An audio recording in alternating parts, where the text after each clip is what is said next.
is on track to deliver on the promises he made to American voters.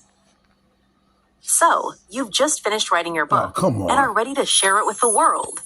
But wait, what's the best way to... Here we go. Yeah, no, he's been a bit of a disaster so far. Yes, better at the border, credit where credit is due.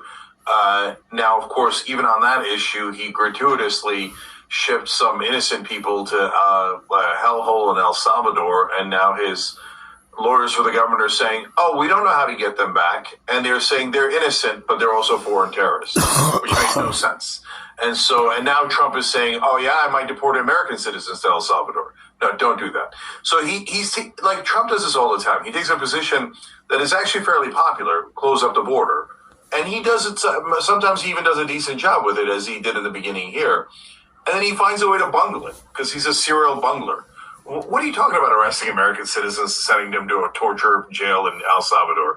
It just doesn't make any sense. And kidnapping students off the streets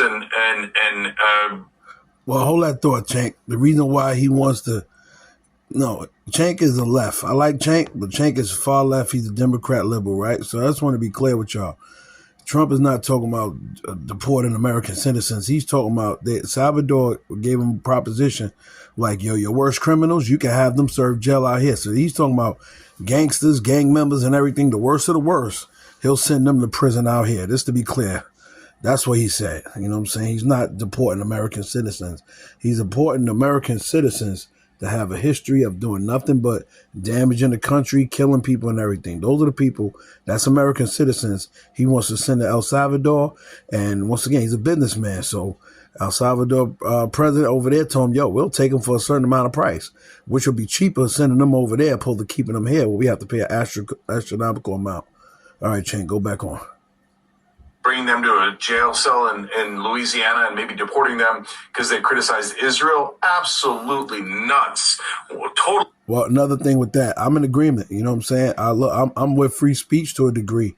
You know, listen, if anybody has something to say about the United States of America that's not from here, I think you should go back to your country because you're not going to get the benefits and the liberties that you have here. So if you want to slander America and you're in America, I think you should leave. Leave. Go back home. You're not going to, that's like you come in my house and you being disrespectful in my house. I'm kicking you out. So I'm in agreement with him with that as far as the Honorable Donald J. Unconstitutional, against freedom of speech. And yes, the Constitution applies to everybody in America, even non-citizens. So those folks didn't do anything wrong. They certainly didn't do anything wrong to America. Israel, of course, runs America and runs Trump.